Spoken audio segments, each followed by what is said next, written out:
Hello and welcome. I'm Will. And I'm Alisha. This is Enter the Rabbit Hole. Each week we dive into and dissect the weird, the momentous, and the downright interesting. And today we're covering the Little Ice Age. And your voice sounds like it might have gone through a little ice age. Nice. That's a smooth segue. Thank you. Smoother than my gravelly tones.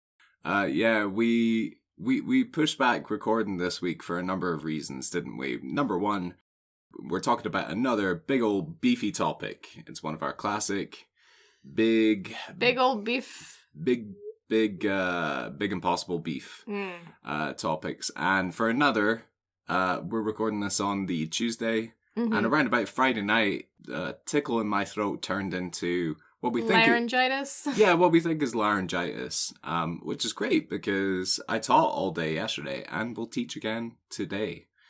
I swear to God I will. As everybody knows, you should when your voice sounds as Will does. Yes. The doctor was like, okay, plenty of fluids. Here's some medicine. Could you teach some long classes? Could you shout at some children? That's going to help you. Definitely do that. Oh, and a podcast? Do lots of podcasting. All right, out you get, you scamp.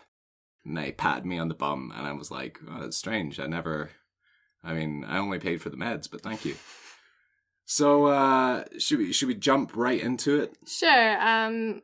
If you are listening and you're liking what you're hearing, those sweet, sweet gravelly tones, go ahead and follow the show and leave us a review. Good, bad, or ugly, we'd love to hear from you. Also, if you have any ideas for future episodes, please share them with us. You can find us on etrhthepod@gmail.com or at etrhthepod on social media. I appreciate you jumping in to help me save my voice. Although I think in the long run for this episode, your efforts might prove futile. Yeah, but please do leave us a review, guys. We do say good, bad, or ugly, but if you could leave a 5-star review on Apple Podcasts, that would be ideal. That would be the dream. Sure. If anything, if you're like, I don't know, should I give it 1 star? Should I give it 5 stars? If you just don't know, then 5 stars. Yeah, don't be on the fence, guys. Nobody likes a wishy-washy willy. We need strong willies, is what we need. Hard willies. Yes, indeed. All right, so let's dive into the frozen pond that is the Little Ice Age. Un Ice Age pequeña. Yep. See? Beautiful. Thank you. You got small, right? The Little Ice Age was a period of time between the 14th and 19th centuries, and the global temperature dropped as much as 2 degrees Celsius, or 3.6 degrees Fahrenheit. You may be shrugging to yourself, 2 degrees? That's nothing! But in practice, 2 little degrees can have a devastating impact geologically, economically, and socially. According to the New Yorker, birds iced up and fell from the sky, men and women died of hypothermia, and the King of France's beard froze solid while he slept.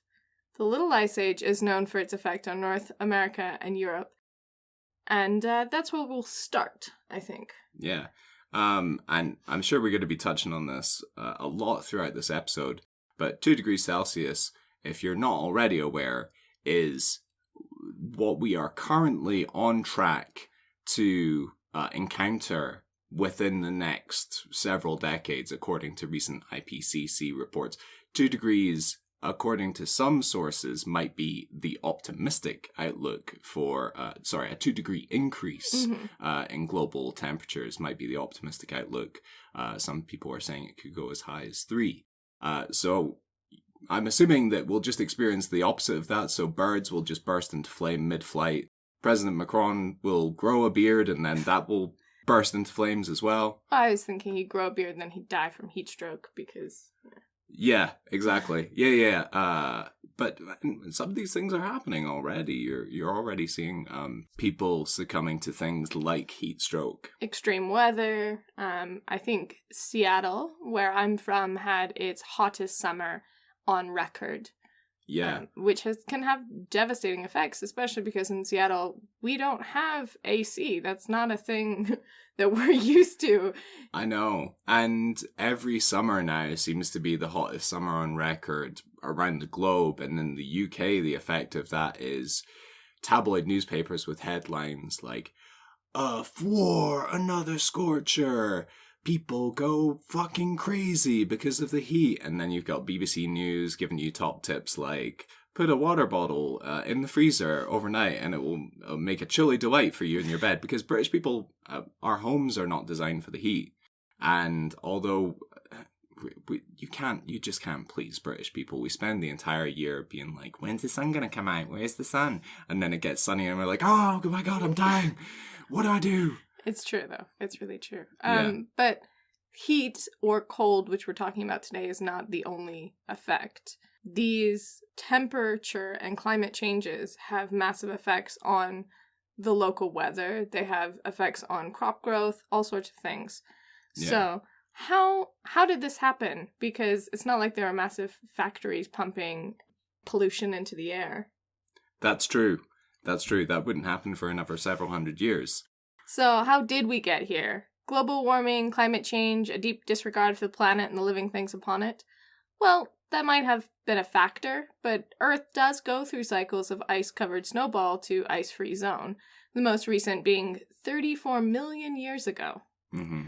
On a smaller scale, we sometimes see average temperature change by less than half a degree. But the Little Ice Age showed a massive drop in the thousands of years average temperature.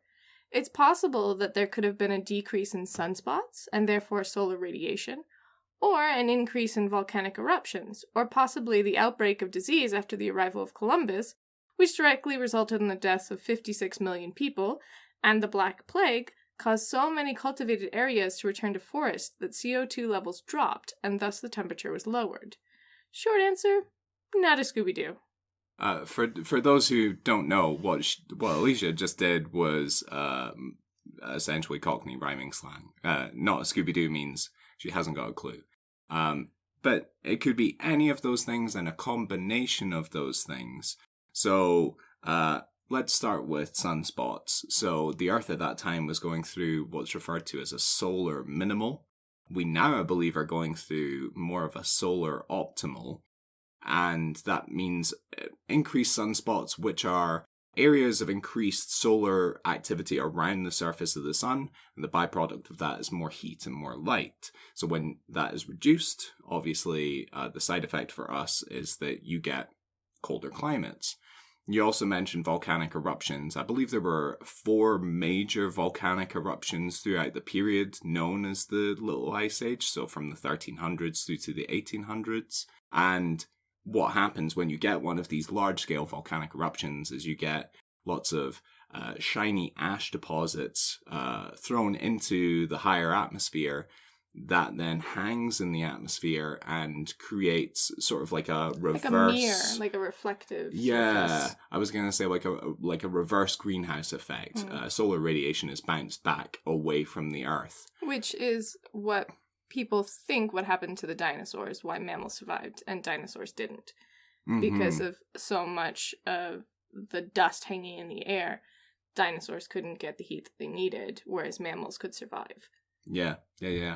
And you also mentioned a little bit of light genocide after the arrival of Columbus in the Americas. So it's not just Columbus, it's also South America. So any of the conquistadors or the colonizers coming in and massacring native peoples caused these areas that they cultivated to turn back into forests. And as we know, forests are carbon sinks. Mm-hmm. So it draws the carbon back into the ground, which means that we're not having a greenhouse effect. Which, incidentally, is where it is stored for later. It does not get rid of the carbon altogether, which is why planting trees to alleviate climate change is a great idea, but can't be the only course of action. And we're seeing the reverse of that in places like Siberia right now, where a lot of these old growth forests are being taken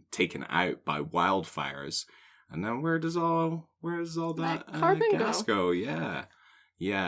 And I think, correct me if I'm wrong, but didn't Genghis Khan have a similar effect on climate change? He killed so many people, well, not just him, I mean, he had a little bit of help, that essential, and trees started to regrow, and the byproduct of that was also a drop in global temperatures. And I mean, in our lifetime, we can certainly see effects from COVID, from people not going out, not leaving their houses, and people saying, oh, wow, you know, like, the bay's gotten so much cleaner, dolphins are in Venice, and nature is healing itself. Yeah, it's not healing, but you are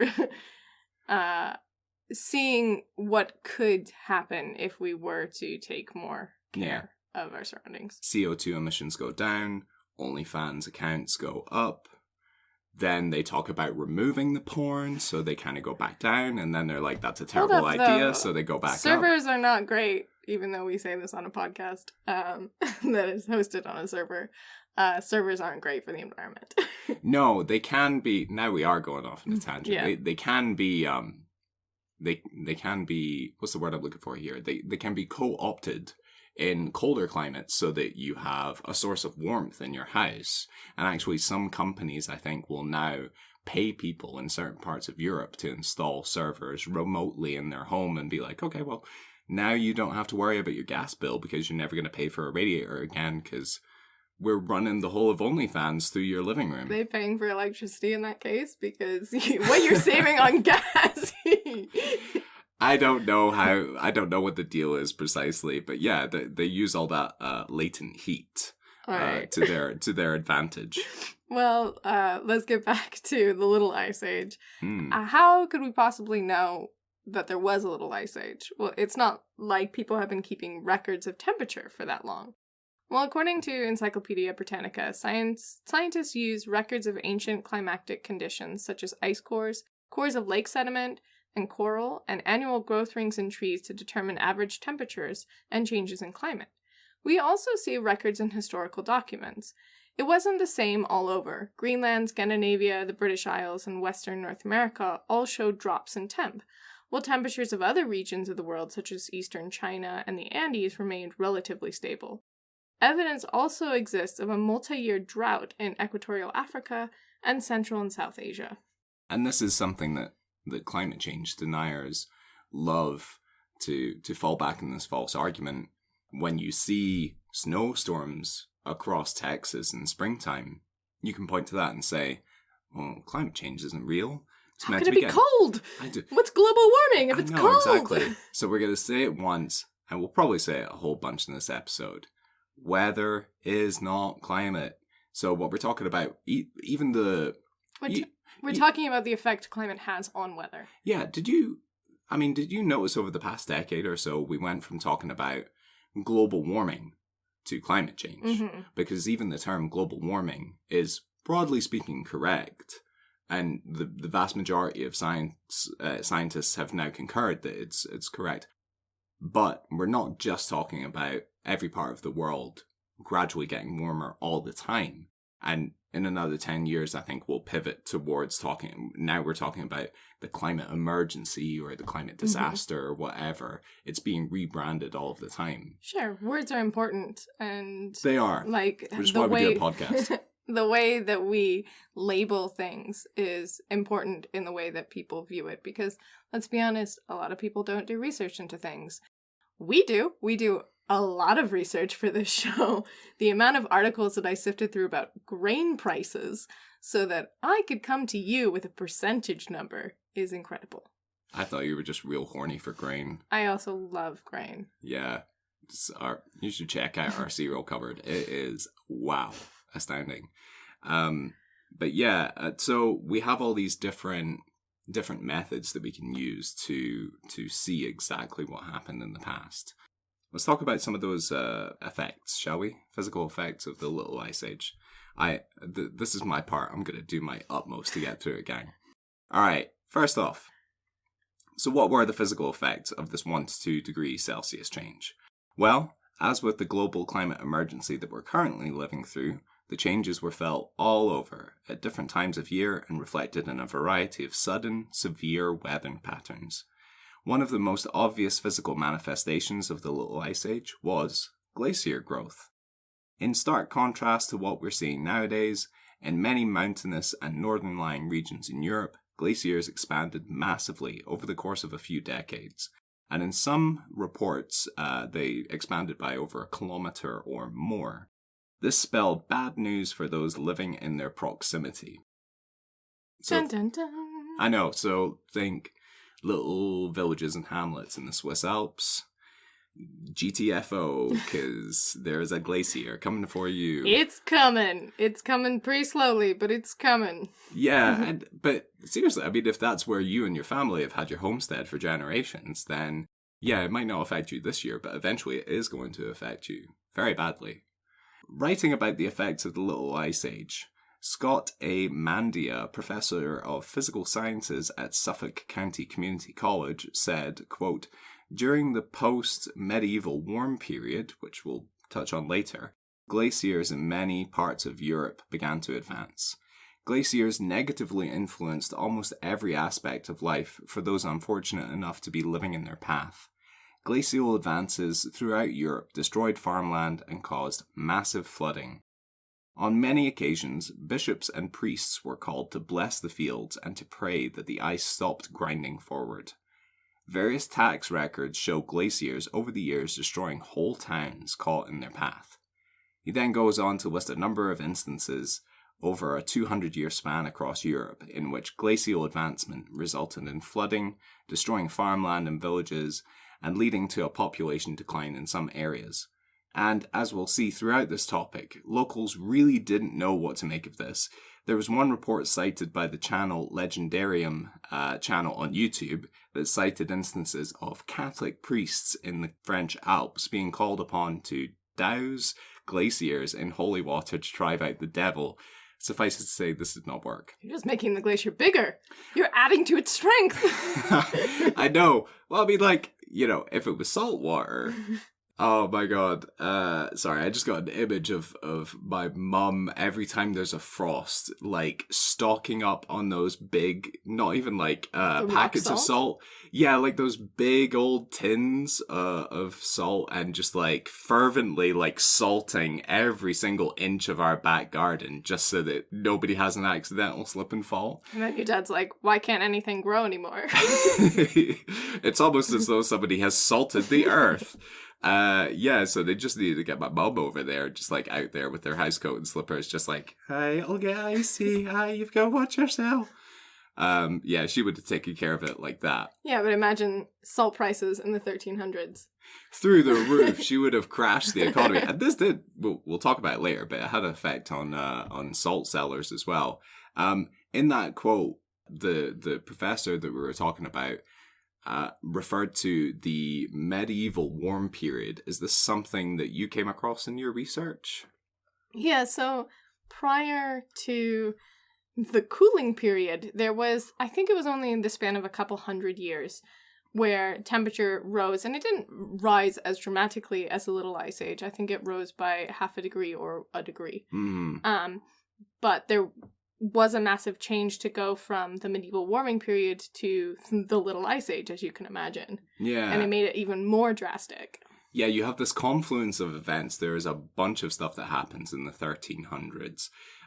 You have this warm period where everyone is literally making hay while the sun shines. You have vineyards in England, and you have an increase in the population, which really drains. I mean, all those people are going out and farming, and they're farming very intensively. They're growing the same crops in the same sections of land year after year, which of course is stripping all the nutrients out of the soil.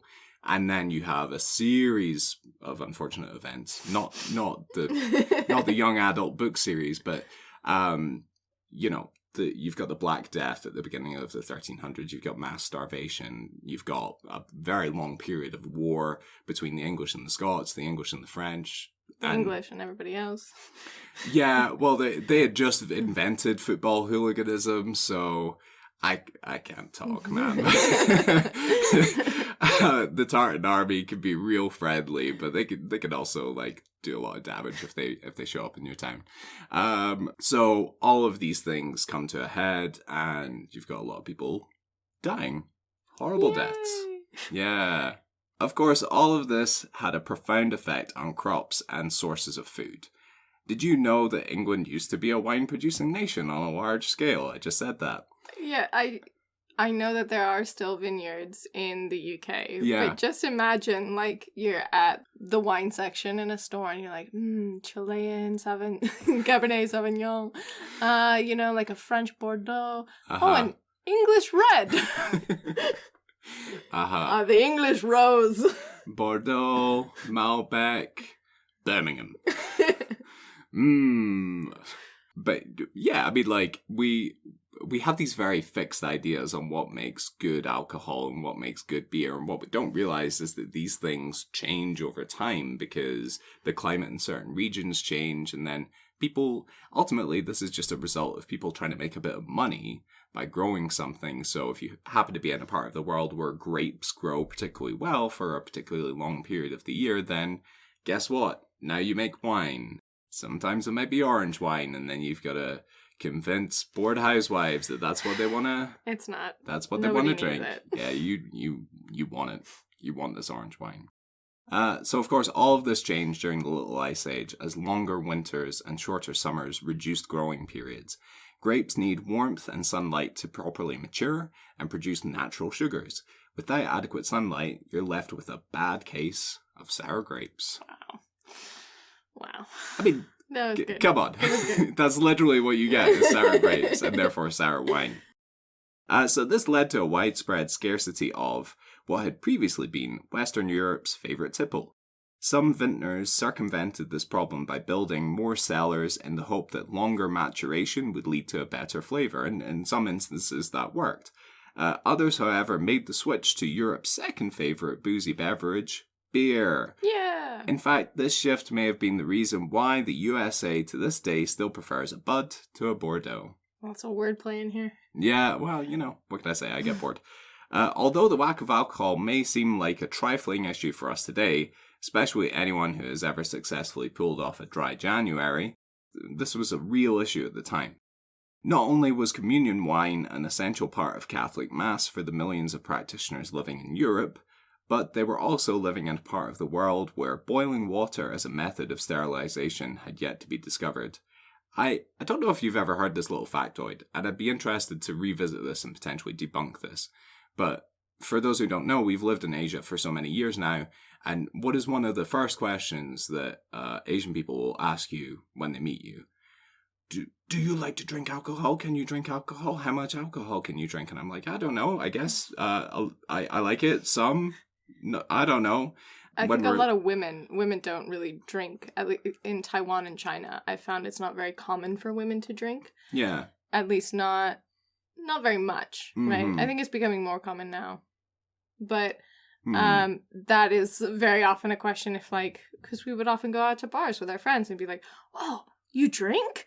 Like, yeah, man. And then people then try and drink with you competitively, and you're like, I'm just trying to wind down after a long week. And there's this kind of fascination because traditionally speaking, there seems to be a lower alcohol tolerance in this part of the world, and a lot of people just lack the enzyme that allows their body to break down alcohol, and so they are essentially allergic to it. And I'm not going to say this is 100% true, but the reason I heard behind it was the people discovered boiling water for sterilizing water much earlier here than we did in the West. And so that has somehow carried over into is where... I don't know if that's true or not. I haven't done any research on that. I do think it sounds like it could possibly be true. I mean... In Europe, you would have like an ale a watered down ale for breakfast. Mm-hmm. Baby gin. Yeah. Yeah. That baby's crying. Needs a G&T. And you still see it in parts of the world today where people can't get clean drinking water, and remedy for that has been like to create alcohol. Mm-hmm. Yeah. It's historically why so many people of European descent, like why so many Europeans drank alcohol. Yeah, and then people are like, why do you guys have such a drinking problem? And it's like, we're just trying to live, okay? So as such, the only way to ensure that drinking water didn't kill you immediately via parasites or bacteria was to ferment it and allow it to kill you slowly via liver disease. Much better. Mwah, chef kiss. Of course, the much larger problem was undoubtedly food scarcity. As we said earlier, population growth during the preceding medieval warm period had led to overfarming, and methods such as crop rotation had not yet been popularized. This meant that at the beginning of the 1300s, farmland contained fewer nutrients to support increasing crop yields. This also meant that it was easier for the thin topsoil to be swept away completely by, say, weeks of torrential rain. Oh, why would there be weeks of torrential rain? Torrential rain so heavy that apparently it led entire areas of pasture to just be flattened completely, as though somebody had taken an iron to the entire farm. As crazy as that. Also the reason for the Dust Bowl. Yes, that too. People always tend to think that the UK is an incredibly rainy place, and it is, but it's really more like a constant drizzle. It's a drizzle. Yeah. It's not really like rain. There are so many words for rain, and I should know this as a Seattleite. But we proud Brits have many words for rain, but only one word for love. It's love. Oh. Yes. Mm. Yeah. So, but this is the bad rain that really messes things up. Yep. This meant that any crops grown above the ground, essentially all European food staples of that time, could be wiped out.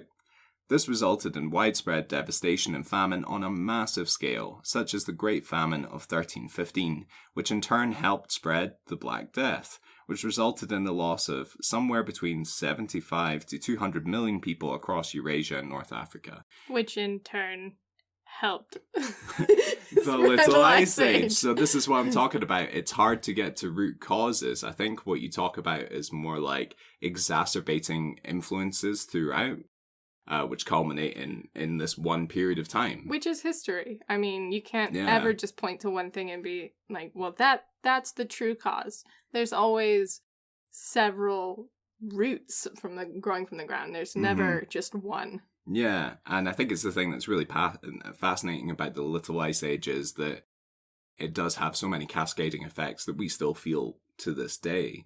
But yeah, of course, the result of this massive famine was that you had a lot of people, the people who lived through it were malnourished, and as such had massively reduced immune systems, which meant they were less able to fend off the plague. So yeah, not so good for them. European farmers and consumers would eventually change their attitudes towards crops grown below ground, an underground vegetable movement, if you will.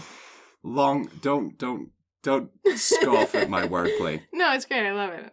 It's good. Long after crops such as potatoes were brought over from the New World, although as with most trends, it was first an exclusive item amongst monarchs and aristocrats. The peasantry did not trust tuberous vegetables. Wasn't there, I don't know if this story is true or not. I know there was a story, I can't remember in which country, of a king who wanted the people to eat more potatoes. And so at the time only like nobles were eating them. So what he did was have soldiers stand guard around like the potato crops so that they would be more desirable, and then tell his soldiers not to do anything if people come in like at night to steal the potatoes. Yeah. I have also heard that story. Again, no idea if it's true. Yeah, I can't claim its veracity. But what a guy though, eh? What a great story if it is true. Most kings would be like, my people are starving. Sucks to be them. More venison, please. But this guy is like, my people are starving. How can I trick them into not starving? History's first con man. Not by a long shot. Although we now think of potatoes as a boring, starchy carbohydrate that Brits are frequently warned cannot count as all 5 of their 5 a day, at the time they were very much more nutritionally rich than the staples grown across Europe. After they were first introduced en masse in Ireland, the Irish were declared the healthiest citizens on the continent. Let's just take a second to let that seep in. Ireland. Next door neighbours to the UK. Were once upon a time called the healthiest people in all of Europe. Well, when the bar is that low and you're starving to death. That is no shade on Ireland, but Ireland, let's be real, British bodies, Irish bodies, they look very similar. We have some similar issues going on. Sure, you're not winning the yeah, it'd be the Olympic sprint. Look, it'd be the same if they had said, Scotland, the healthiest people in all of Europe. I'd be like, what crack are you smoking? How are we even in the top 50? What are you talking about? So yeah, Irish people apparently, because of potatoes, were considered the healthiest people in all of Europe at the time. And the potatoes would always do right by them. Ironically, having potatoes as the cornerstone of their diet would lead to the Irish population being hit incredibly hard by, you guessed it, the potato famine in the mid-1800s. Immediately proven wrong. Which in turn would help fuel a mass exodus in places like America. And as we know, America opens refugees with open arms. Oh yes, absolutely. So again, this is what I'm talking about, this cascading, this trickle effect. Potatoes and turnips aside, the Little Ice Age would help create innumerable periods of famine throughout the centuries and helped form the period during the 1600s known worryingly as the General Crisis Just of all Europe. over. No specifics. Just generally we're screwed. Just people going about their day, but like generally anxious, like, morning Tim, you alright? Yeah, Andy. I'm not really. Yeah. Everything, everything okay at home? A general crisis. Yeah. Something specifically wrong? Can't really find a cause here. Alright, have a good one. I'll try. These food shortages can be tracked throughout history through records of increase in food prices, especially bread, typically followed by increased taxation, which landowners typically could not afford, and often resulting in food riots. Yay, but not like the fun, like, food fights. No, it's not like when one dickhead in the cafeteria is like, food fight. Have you ever seen that in real life? Have you seen that in the wild? No, but there is a restaurant that does a food fight once a day. Yeah, I think it's in Spain. You pay to yeah, but those motherfuckers will like throw tomatoes at each other once a year, so yeah, and run from bulls. What are you saying? You roll cheese down a hill. Not me specific. Okay, alright, I see what's going on. Yeah. I mean, I guess, you know what? They know how to have a good time. They know how to have a good time. And waste food. Yeah. But I really hope that there's, like, some signage up. And you haven't, like, taken your elderly grandmother there for a nice brunch. Oh, doesn't that look lovely? Oh, I see you've gone for the Eggs Benedict there. That's the food fight! Just a rack of lamb flying through the air. Smacks your grandmother in the face. She goes down like a sack of potatoes. Yeah. And we're back. So in many extreme cases, we also see patterns emerge of people eating spoiled goods and refuse, then eating domesticated animals like cats and dogs, before digging up the recently interred, and then finally, cannibalism. There are widespread reports of parents either abandoning children or eating them.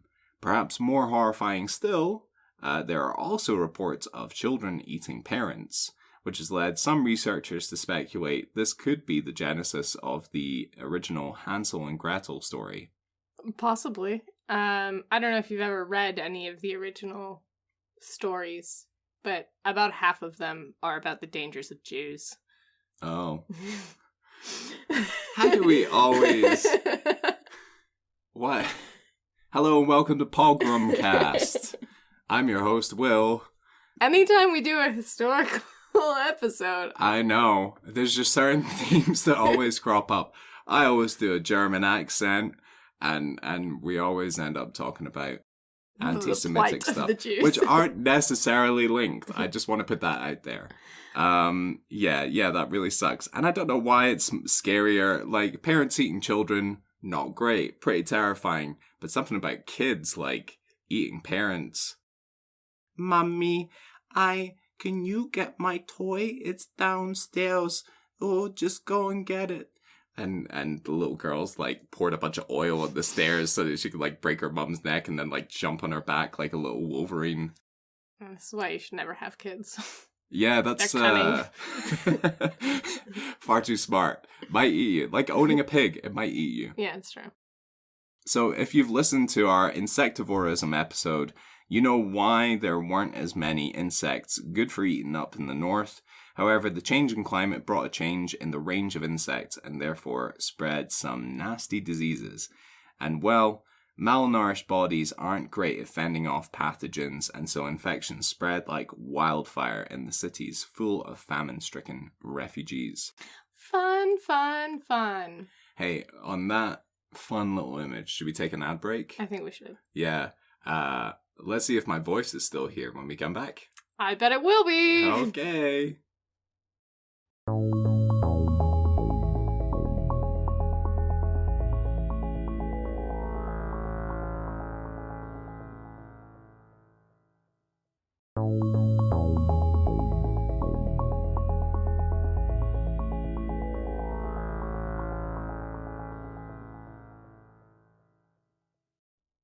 Hey, baby, welcome back. Oh, yeah. You're listening to Little Ice Age podcast. You really are. It's me, your host, Big Willie G. Really milking. Oh my god, it's contagious. Oh, no. Alicia was just entertaining me off air with some internet videos of somebody playing Aha's Take On Me on the little dial in the front of a washing machine. Yeah. Yeah, it's not all. It's not just a full-time research powerhouse over here at Enter the Rabbit Hole. Okay. Let's talk about wood, baby. Enough about boring stuff like people eating each other. Check out our CS for Cannibalism two-parter if you're into that kind of thing. Let's talk about something far more interesting. Wood! If you're not already aware, as you should be because we mentioned it earlier, one of the ways we can track the changes brought about by the Little Ice Age is through the study of tree rings, what's known as dendrochronology. Although a large part of the study revolves around cutting down trees and counting their rings to determine their age, it's a bit more complicated than that. For one thing, the visibility of the tree rings tells us about their native climate, with higher visibility denoting a more temperate environment. Also, ring density itself can outline the prevailing climate in any given year, with more densely packed rings pointing to periods of drought. Yeah, densely packed rings can be a problem, definitely, as any proctologist will tell you. A dendrochronologist is my word, not just word of the day. It might be my word of the year. And I can, like, for those who don't know, Alicia and I are, like, pub quiz aficionados, which might be, I just want to, like... We had our own pub quiz for a while. We did, and then we were like, fuck this, let's do a podcast. So and then a fight broke out during our pub quiz. I mean, you can't tease, like, okay, we weren't responsible in no way, shape, or form. No, it was upstairs, completely unrelated or to any, us. yeah, of the patrons there responsible for the fight. It was just, ironically, a couple of British dudes abroad who were acting like Brits abroad. Yeah, and literally, like, throwing glasses at the back of the bar and stuff. So that was cool. But that's not the reason it was too far away. Yeah, we were too far away from the pub. And so we were like, how can we host a pub quiz and then get drunk at our own pub quiz and then have to make our way back? I mean, come on, what's the point? Podcast. We'll take all of the trivia and we'll turn it into an hour and a half and pour it into people's ears. And then you'll have no choice but to love us. Mm-hmm. Again, leave us a review, ETRH the pod. So yeah, dendrochronology, I think, is I could picture it coming up in like a pub quiz and me punching the fucking air and being like, dendrochronology, and then losing the point because that's not how a pub quiz works. You gotta write it down first. Anyway, carry on. Yeah, it may sound obvious, but trees that are hit by drought or a lack of sunlight don't grow as well as those who get sunlight and water. It's true. Humans too, I think you'll find. And both of these factors were intermittently present during the Little Ice Age. And although the entire period wasn't characterized by endless snowfall, it was generally speaking colder and wetter. For the vast majority of Europeans, for whom the only method of warmth besides snuggling up next to their spouses and or cattle was burning wood, this meant higher wood consumption. And higher wood consumption meant, of course, higher wood scarcity. Yeah, and as anyone who has played Settlers of Catan will tell you, wood scarcity can be a big deal. Wood scarcity can be the kind of thing that ends friendships. And has in the past. Yeah. Okay. This not only affected people in their homes, but also in businesses. For the inhabitants of the Austrian city of Salzburg, for example, much of their livelihood was derived from the salt mining, which gives the city its name. Wood scarcity had been a huge economic impact on them because the method of transforming salt deposits into the stuff in your kitchen cupboard is to boil it over a fire with wood. I never stopped to think how... I sound like such an idiot. How do you get salt, Alicia? And yeah, you can't just run out into the sea with a big net. Run out into the sea with like a colander and be like, I got it. Like, that doesn't work. No, you gotta boil it. So yeah, that was a really big problem at the time. And again, like, we tend to, because our lives are so sanitized nowadays and so sterile, we tend to forget. You know, salt isn't automatically in a lot of the stuff that we eat anyway. If you don't get salt in your diet, you will die. Not only that, the time period, salt was incredibly valuable because it was used for prolonging the period of meat, like that meat was edible for. Yeah. Hence things like salt pork. So list some more things. I'm getting hungry. Salted eggs. Oh no, salted no, beef. madam. Okay, I'm back on board. Yeah, salted eggs. Salted fish. You want me to never? It's never gonna work for me. You can get like salted egg flavored everything in Taiwan. Sure can. Yes, and salted egg flavored crisps or chips are very popular here. But again, it's like when people come to the UK and they're like, prawn cocktail flavored crisps. Yeah, it's weird. What the fuck is prawn cocktail flavored crisps? What's wrong with you guys? And we're like, I don't know.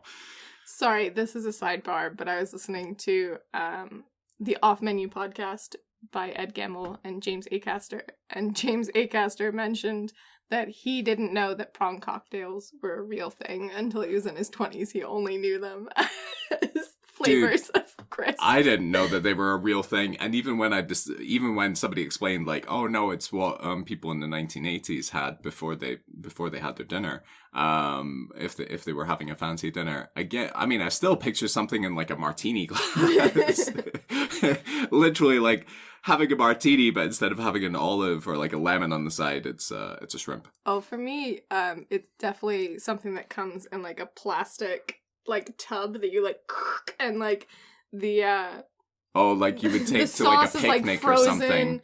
You would take to somebody's house for like, and they'd be like, oh, thank you, I'll put this with the others. Shrimp.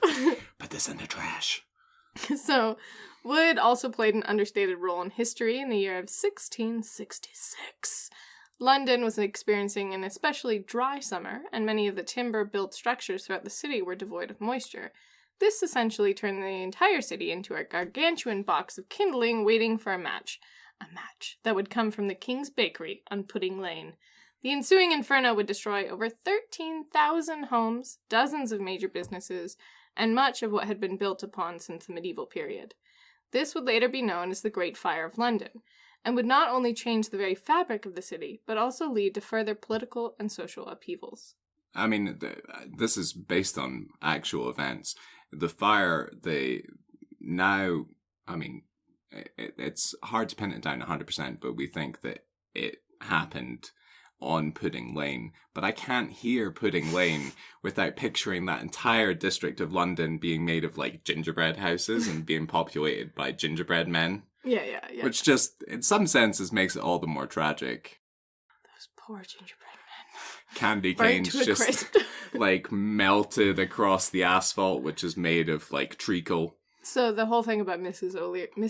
O'Leary's cow is just not true. Oh, her kicking over a lantern? Yeah. I don't know, because I've now conflated in my head is so full of trivia that I've conflated that with the Chicago fire.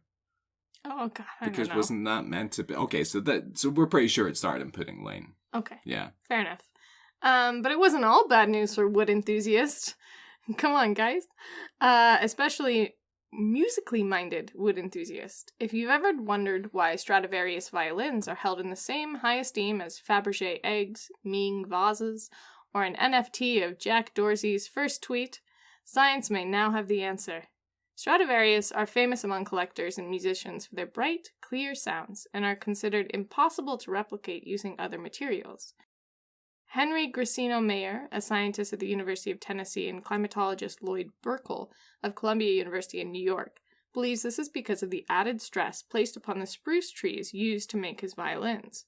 This stress, as mentioned earlier, was likely the result of colder growth periods from 1645 to 1715, which in turn led to more dense ring formation within the trees. It's this density that gives the Stradivarius their signature sound. Yeah. So that's why you just can't make like a modern Stradivarius.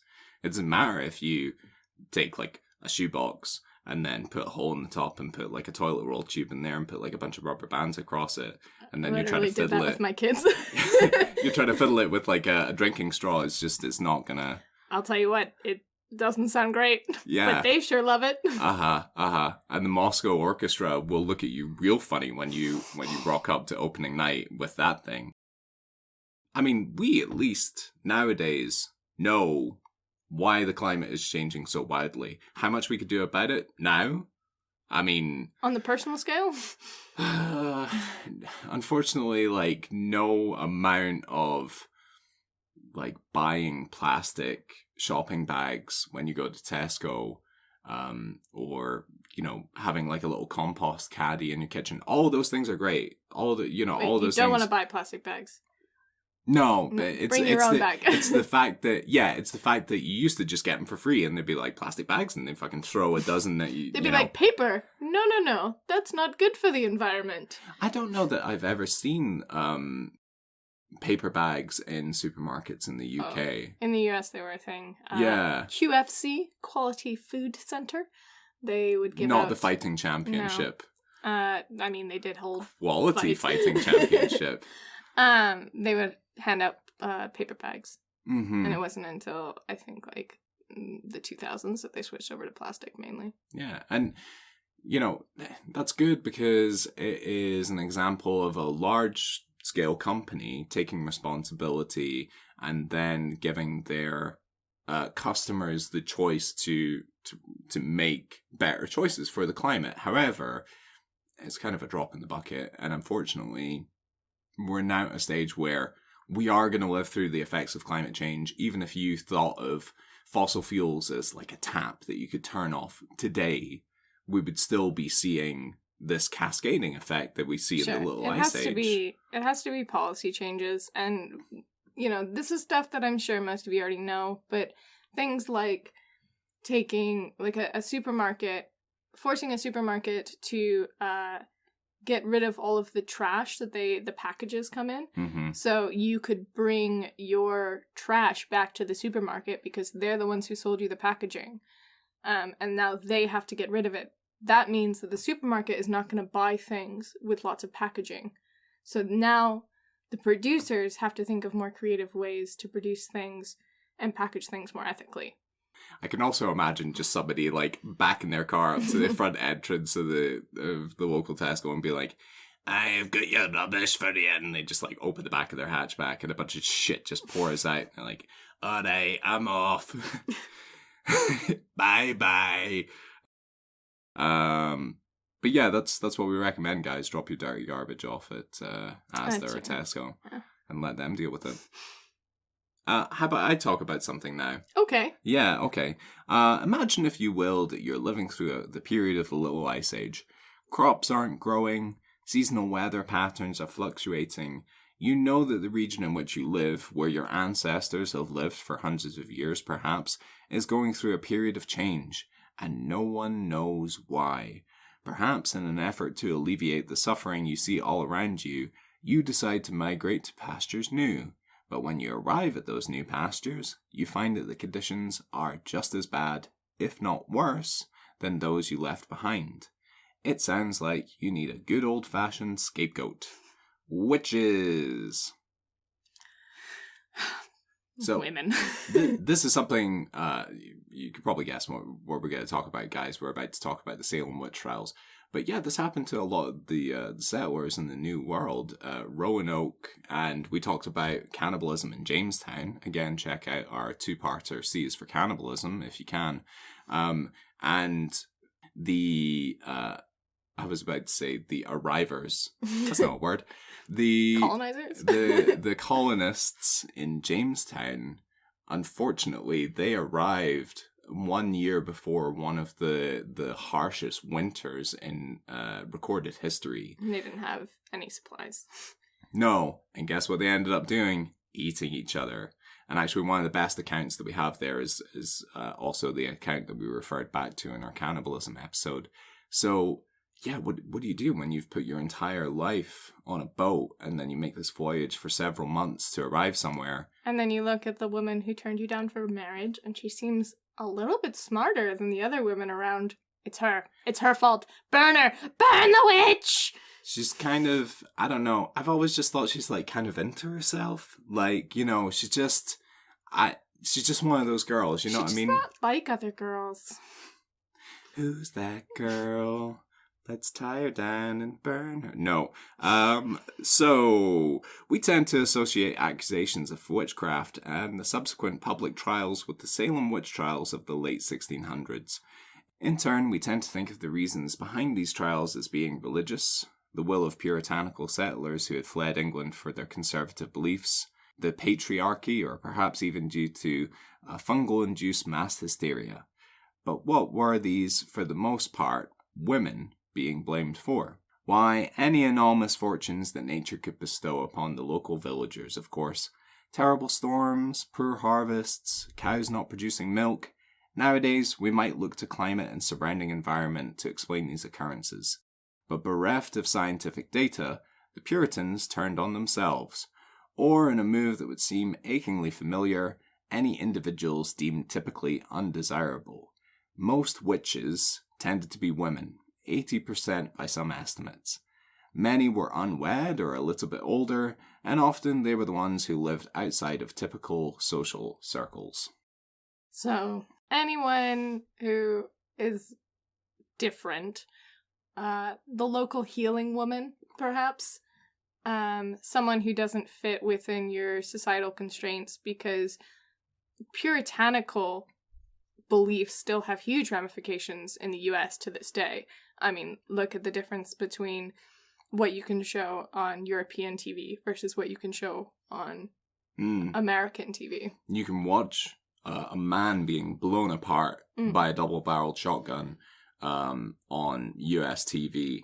But if you want to watch two adults expressing a consensual act of love and then inviting a third adult in to also express that act of consensual love, and perhaps their form of consensual love involves some kind of strap-on device or, you know, maybe some light BDSM. Sure, I was just going to mention, you know, a little bit of female nipple, but... Oh, yeah, nipples, because everyone has nipples. Yeah, that too. Whatever. But yeah, it's still alive and well to this day. You know what that reminded me of, actually, is when... I mean, we talk a lot about true crime podcasts. We listen to true crime podcasts on a regular basis. And one of the terms that they use very frequently is the idea of the less dead. So serial killers targeting people who investigators are less likely to spend time chasing up on. So think sex workers or people of color or people LGBTQ with disabilities. Exactly. Yeah, members. because people are paying less attention to them. Whereas if you target a young, attractive, blonde woman, that's gonna raise some alarms. Yeah. Well, if she's from a good family. Well, obviously, yes. So that's kind of what this reminded me of. It's a, you know, I'm willing to bet it's not the popular girl in class who was accused of being a witch. No, typically they would often look for something physically wrong with the person, so like a third nipple, and that could be a mole that they're like, oh, it's the devil's nipple, so that she can... They published like a whole guide on this, and they're all like, these are teats from which the devil's imps can suckle. And it's like, dude, that's a mole. I mean, she probably needs to get it checked out. You should go to a doctor because, you have been spending a lot of time in the sun, but, that's melanoma at best, not the devil's titty. So, also... a great name for a book. The Devil's Titty. What would it be about? What wouldn't it be about? How to be a wanton woman. The Devil's Titty. 10 must-have habits for today's leading CEO. Yeah. So we're not just talking exclusively about Salem, New England, or even the 17th century colonies. Europe saw many bouts of witch trials correspond with colder, wetter years, with its peak lasting from the 1560s to the 1660s. We also have one famous example of European witches being blamed for foul weather. In August of 1589, King James VI's bride-to-be, Princess Anne of Denmark, was travelling from her homeland to Scotland. However, the ship carrying the princess, piloted by Danish Admiral Peter Munch, was hampered in its journey across the North Sea by uncommonly fierce rain and winds, and it finally made it to Scottish shores after several failed attempts to land. Admiral Munch was of the opinion that the terrible weather was the product of some honest-to-God witchcraft, and unfortunately, Princess Anne's new husband shared his opinion. An investigation was organised from King James's throne in Edinburgh, and around 70 people in total were implicated in having targeted the new queen's entourage. The supposed ringleader was an older woman named Agnes Sampson, a well-known midwife and healer. After what we can assume were some severe torture, a confession was extracted from her. She had acted in concert with Satan to target his greatest enemy, none other than King James. Agnes was burned at the stake along with several of those whose names had been put forward.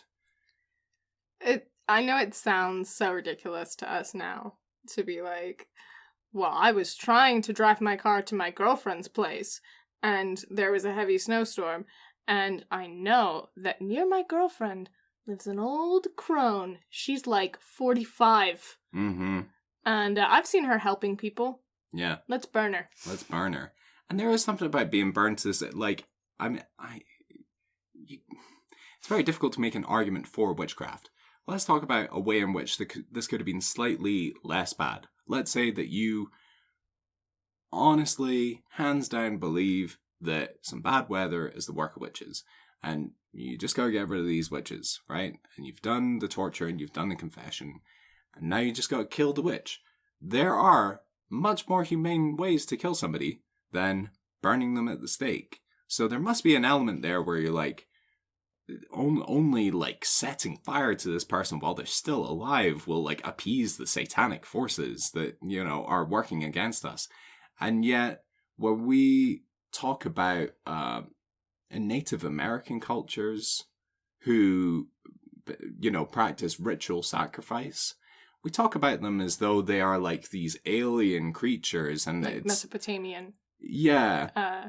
Culture is not necessarily Native American.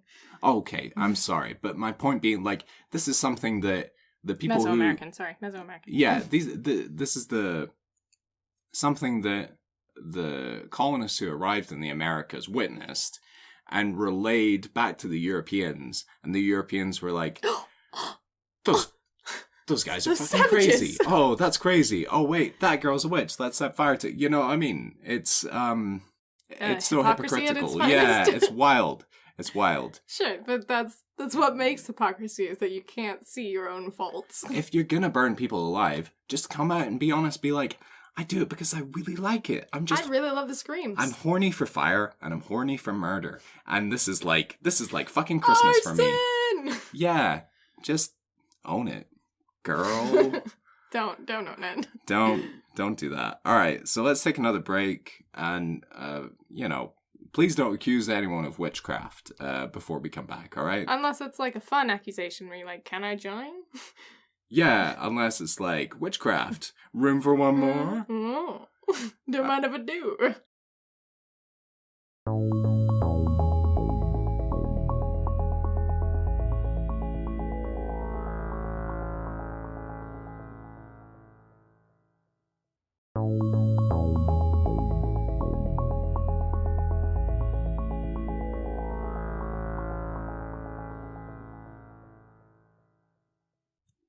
And welcome back. I certainly hope you weren't persecuting anyone during the break and you were just making a sandwich or something.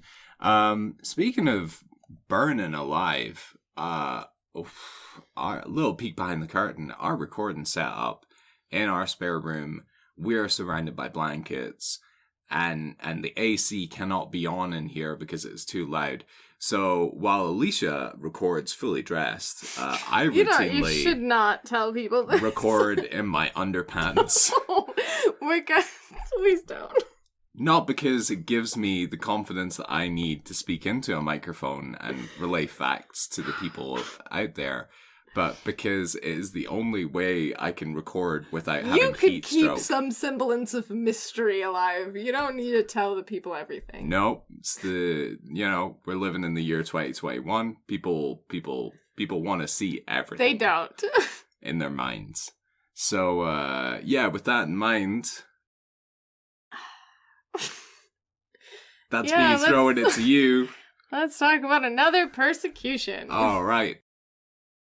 While witches, or, independent, intelligent, or older wise women, were certainly victims of fear-mongering, they weren't the only ones. Can you guess what other marginalized group felt the brunt of religious suspicion? Do you want me to guess? It's the Jews! Yep, that's what I would have guessed. Is it any surprise that Jewish holidays can be mostly summarized as, they tried to kill us, we survived, let's eat. But the food is delicious. If It sure is. if that Passover meal was anything to go by. Yes. I guess not that recently ago, Will has been introduced to some of my family traditions. It was, the bit where you read from the Torah or the Talmud. No, it's a Seder. Where you read from that and then and it's kind of like a drinking game. Like you read and then you take a drink and you read and you take a drink.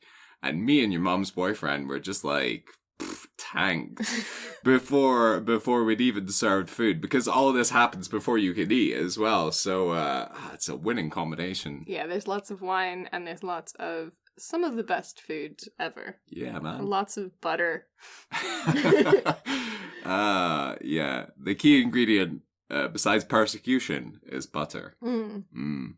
Okay, so for this case study on the Jewish experience, I'm focusing on Germany. Historically, a great place for my people. Let's just, can we, little caveat. A lot of people are terrible to a lot of other people.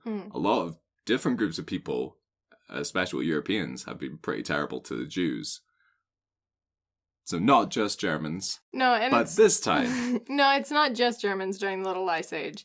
The Spanish and the Portuguese, pretty much anyone in Europe hated the Jews. Mm-hmm. Even the Brits. The reason people hated Jews so much was because Jews were forced into positions as, tax collectors and money lenders, because those things weren't outlawed for them. In the Bible, you can't money lend, but there's nothing in the Torah that stops you from lending money. So in order for them to settle into new cities, the rules were they had to be in certain jobs and they had to be money lenders, and nobody likes a money lender. That's gotta be such a tough position when you're like, I'm such a raging anti-Semitic, but I really want a new sofa, and the bank won't give me any money, so, yeah. Yeah. Well, Germany was not immune to the Little Ice Age. Some areas were hit worse than others. They saw a rise in food prices of 37% from the 1560s to 1572. And in some places, grain prices rose 400%. Severe floodings and lightning storms were seen as the manifestation of God's anger. And as Will touched on earlier, at the time, natural disasters were seen to be caused by the sins of the people. And the massive changes in climate, snowstorms, flooding, and as a result, plagues, were seen as the end of days.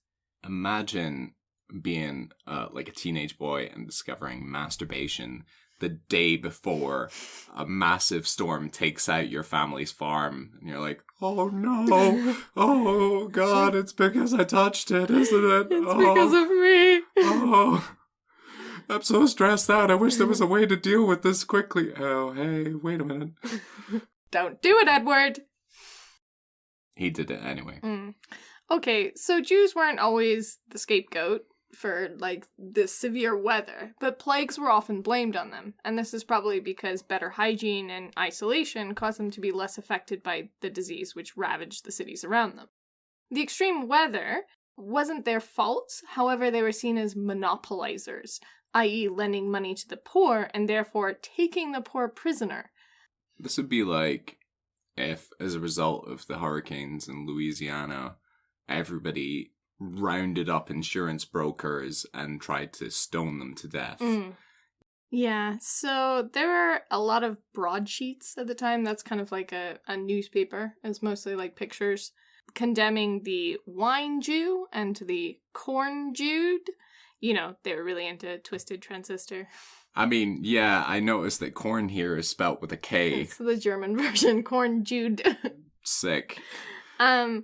They were like these big pictures where the Jew has like a two-face of like Janus as like a deceiver, and their body is like a wine barrel, and there's like all these little hints about different psalms and like the reason why Jews are the worst. And all of it sounds fun, but what it amounted to was a rise in anti-Semitic violence and persecution in times when the temperature dropped drastically, or weather shocks. When you said wine Jew, I want to tell you that my mind didn't immediately jump to you when you're enjoying a day off. Thanks. It didn't go there. Immediately. But it did get there eventually. Yeah. Cool. I don't look at you and see, like, you know, my girlfriend with a massive wine barrel body just laying on the couch, like, casually watching some TV. Mm-hmm. You just try to enjoy your day off. Yeah. Yeah. So, yeah, like the witches, people are just looking for someone to blame, and who do you blame but the other that you've forced into, like, a position that you hate? Who are you gonna blame? The Social Jews. outcasts. Yeah. All right, so let's talk about even wider ramifications of the Little Ice Age. And non-European centric ones. Yeah. Admittedly, a lot of our sources taken today are from either Europe itself or European settlers in the New World. However, that's because that's where the majority of English translations come from.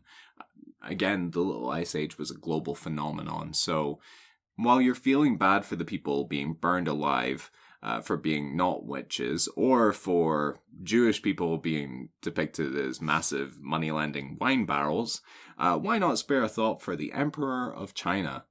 The Ming lineage, whom you may know from their vases, ran China from 1368 to 1644. The Emperor, Wan Li, would eventually lose the popular support of his people, who began questioning his mandate of heaven following a period of severe economic upheaval and natural disasters. The Portuguese had previously established a permanent trading outpost in Macau, from which to trade Japanese silver for Chinese silk. The massive influx eventually offset the value of Japanese silver against Chinese copper, causing the value of silver to increase dramatically. As this was the farmers' main method of paying taxes, this plunged many Chinese citizens into an economic spiral. These farmers were also feeling the effect of the Little Ice Age. In the mid-17th century, they were beset by a cycle of cold, dry weather during the growing season. This led to stunted harvests and widespread drought. In other regions of China, widespread flooding was an issue, and the central government were able to do very little to prevent the situation from worsening.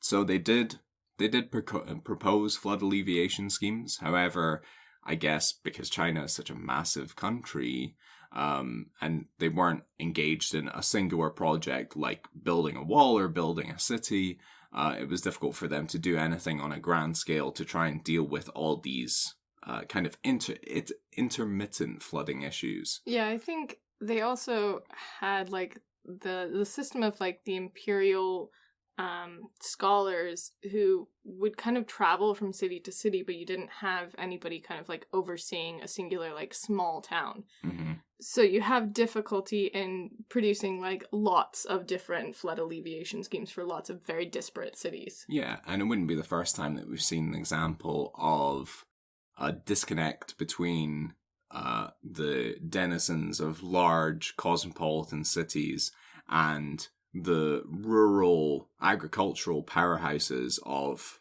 big nations. And also, don't forget that they were dealing with extreme weather changes. So this wasn't a case of, well, now we have annual floods and we just have to build around that. It could be, well, you know, have no idea what's going to happen next. Exactly. Like this year and next year we have floods, but then we could go through like a 2-year period of drought. How do you plan for that? How do you deal with that? Mass military desertion also signaled diminishing faith in the nation's rulers. Troops going AWOL was also symptomatic of a weakening military. The Chinese army were caught between starving peasants launching popular uprisings and invading Manchu hordes from the north. The Ming army would eventually fall before the invading Manchus. Ironically, one of the main reasons the Manchus began raiding China was to steal their plentiful resources, which they would later discover were not so plentiful. Yeah. So the Manchus would eventually form the next dynasty that would rule over China. But, you know, China didn't have the same level of resources that they did previously. Mm. All right. Do you want to tell us about another non-European civilization? Yeah, so I found a really interesting article about kind of the fall of Angkor, Cambodia, which you may know for Angkor Wat, the incredible temple.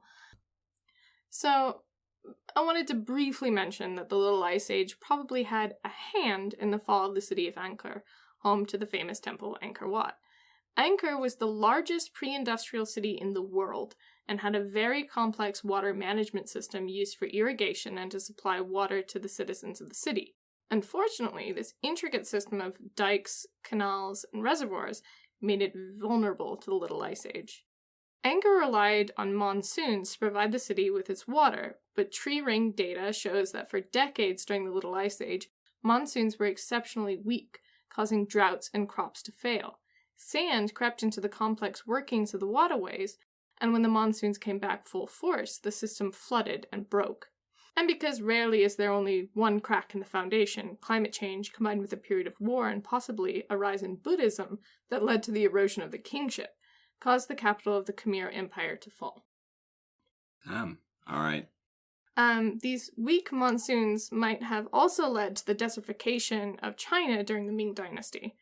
Specifically near the Great Wall, resources were spent to slow the desertification process in order to save their defenses, but were ultimately useless and likely caused rebellions due to the government's inability to help those affected by the sudden changes. It's not the kind of desertification I like. The kind of desertification I like is when deserts meet gentrification and you kind of like open your eyes and all those empty businesses in your local area have been changed into cake shops. That's my kind of desertification. You don't even go to Thank cake you, I'll shops. be here all week. No, but that's not true. That is not true. I want to give a shout out right now to Mimi's Bakehouse in Edinburgh, because their desserts are insane. Oh my goodness, like their tray bakes are just on another level. They're pretty good, and they also have some interesting decor. Yeah, they've got some tasteful nudes on the wall, which I'm all about. But no, I mean, like, I enjoy desserts when it is high end isn't the word, not like overly classy, but like when it's just really scrumptious, when it's really worth it. That's what I'm all about.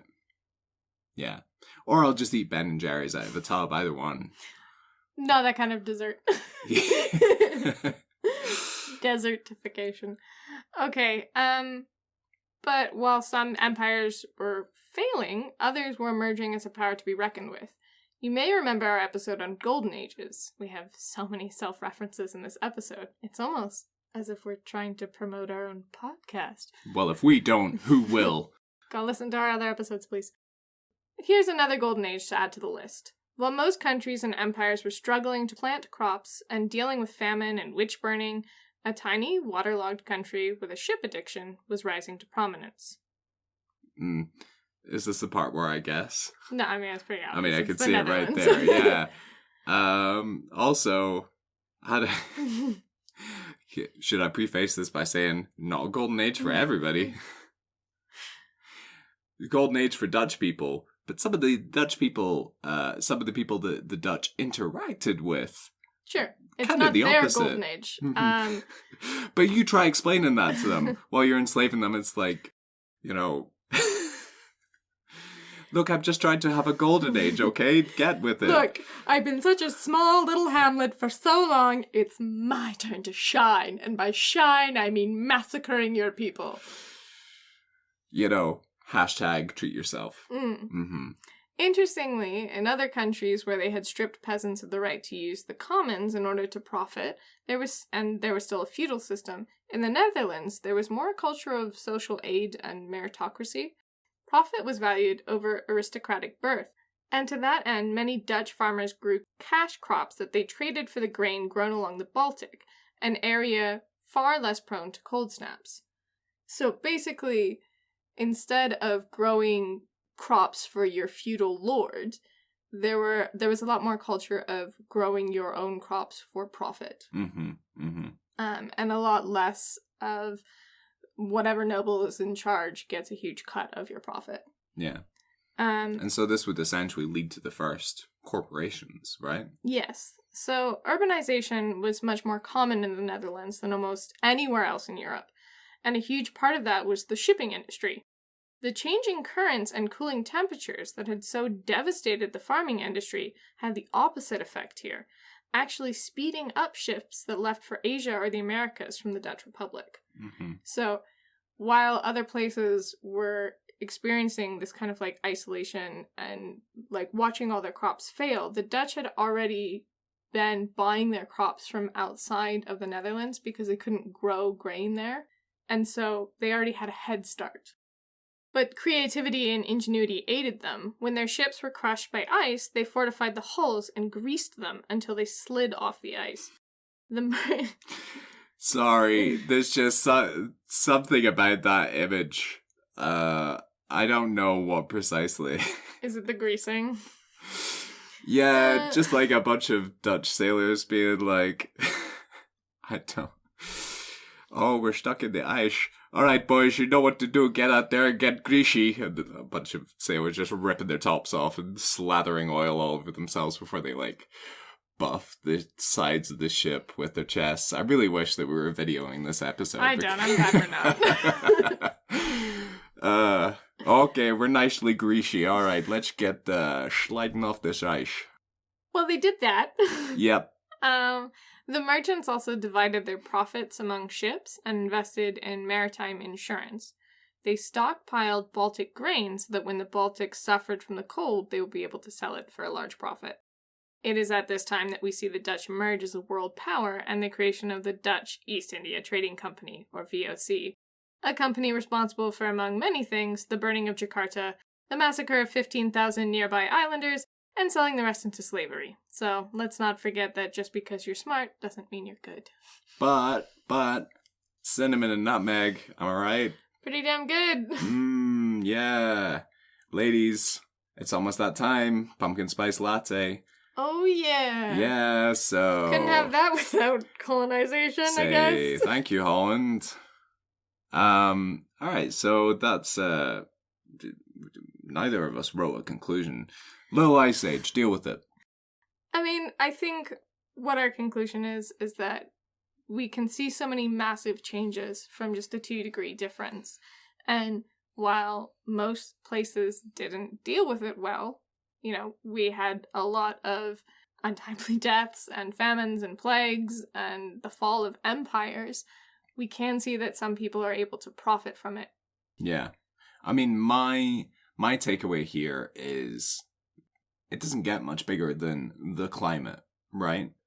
The temperature around the globe, it affects so many different things, and it has so many, maybe because it happened over a very long period of time as well, but we just see so many offshoots of this cascading throughout time, and it's strange to think, like, I'm genuinely upset about climate change. This, when I talk about climate change, it's not kind of faux indignation. It's horrible that we as a species are where we are currently. There's a lot of great things that humanity has done for the rest of humanity. There's a lot of shitty things as well, and climate change is one of them. That being said, I'm also on occasion genuinely frightened by climate change. There was a headline just a couple of weeks ago about how the wildfires in Siberia were now bigger than all other wildfires combined. And given how many wildfires we have on an annual basis now, that's really saying something. And this is the start of it, and it is going to get a lot worse before it gets any better. That being said, I like what you said about people profiting from this. And I guess another way of looking at that is not necessarily people profiting, but the ingenuity that could potentially come out of this problem, right? Sure. Hopefully we won't have a 2-degree difference, but unfortunately it seems all but inevitable. Yeah. What we do have are people who are hopefully less likely to burn witches as the cause and more likely to help find solutions to the problem. Yeah, I mean, you would hope that we're kind of beyond ritual sacrifice, although who knows, maybe another year of COVID and we'll see what happens. But I think what we could see is a lot more of fingers being pointed at other groups of people, because you're going to see more things like climate refugees. We have people starving to death in Madagascar right now. We talked about in our insectivorism episode, they're trying to make the switch between eating things like lemurs for protein to eating insects. However, they can't even get clean sources of insect protein at the moment. So we're going to see a lot more climate refugees, and all it takes is for them to enter into a country whose economy goes into a bit of a slump, a bit of a downturn in terms of the job market, and then you get some disaffected young people being like, well, everything was better before that group arrived. And, it could get pretty ugly. So if the Little Ice Age taught us nothing else, it's that a lot of things will change in the future and they're impossible to predict. Would you like a weird fact? I sure would. All right. This one really is a bit weird. So, on the subject of, I guess, current climate change and not everyone being on board with the idea that it's happening, up until recently, a lot of people were talking about how we could be entering a new ice age. Mm-hmm. And apparently, you will still find groups of people talking about how we're not entering a period of warming, we're entering a period of cooling. And some of those people, they seem like interesting types who hang around certain kinds of forums, shall we say. And I actually came across one of these forums where they're talking about hearing like sky trumpets, right? And like strange noises, and so they're imploring like noises coming from the sky, and they're imploring people to contact them should they hear any. For example, sky trumpets, which could be connected to like clandestine government operations, for example. So I've got a quote from their site. The next time that you hear any weird sound that you can't immediately identify, please notice us. If it's not natural, human-made, or harmless, it must be the return of Jesus, the work of Satan, or an insidious government conspiracy, the beginning of the New World Order, a message from aliens, a test run of Project Bluebeam, or a mind control attempt by HARPA. Now listen to the latest sky trumpets reported around the world. So I really appreciate that it's like, it must be, and then a huge, massive list of things that it could possibly be. In fairness, they give you a short list. In fairness, at least they're not like, well, if you hear sky trumpets, that's fucking weird. They're like... The return of Jesus, or Satan. Yeah. One of those two guys. So either get psyched or get scared. Yeah. So, guys, if you hear any sky trumpets, hit us up at etrhthepod@gmail.com. Yes, please get in touch with us, because we definitely want to meet you personally. We would love to meet you. Send us a message. Okay, my fun fact is that the Little Ice Age had a hand in the creation of the bicycle. Okay. So there was a volcanic eruption which led to what was called the Year Without Summer, which obviously made crops difficult. And the inventor Carl Dries, he invented, among other things, the bicycle and the typewriter.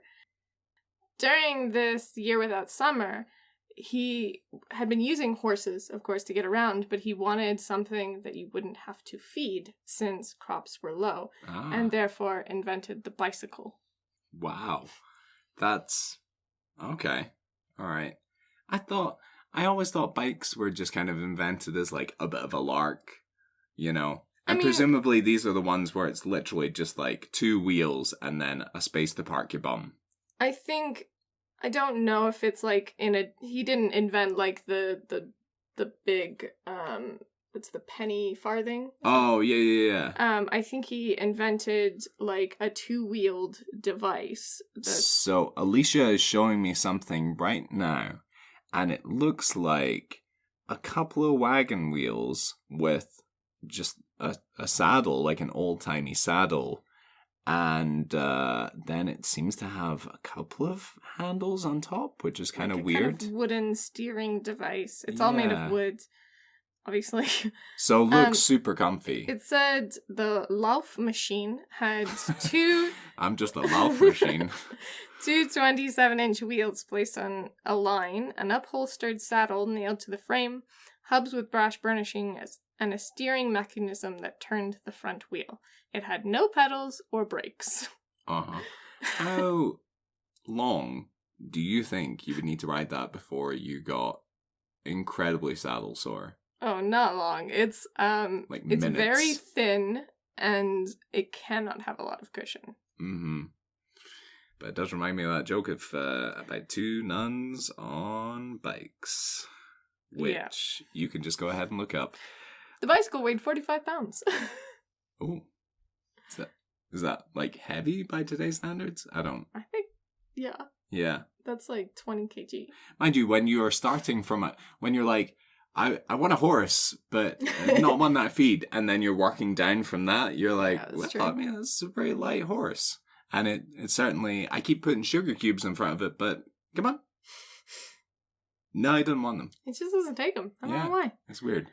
All right, guys. Well, we hope you've enjoyed today's episode. Thank you so much for listening as my voice finally gives out. If you've liked the show, please give us a like, give us a follow, and leave a review. This has been Enter the Rabbit Hole, as always reminding you to... take climate change seriously. 2 degrees can change quite a lot. 2 degrees, that's all it takes. Alright guys, take care for now. Bye-bye. Ciao.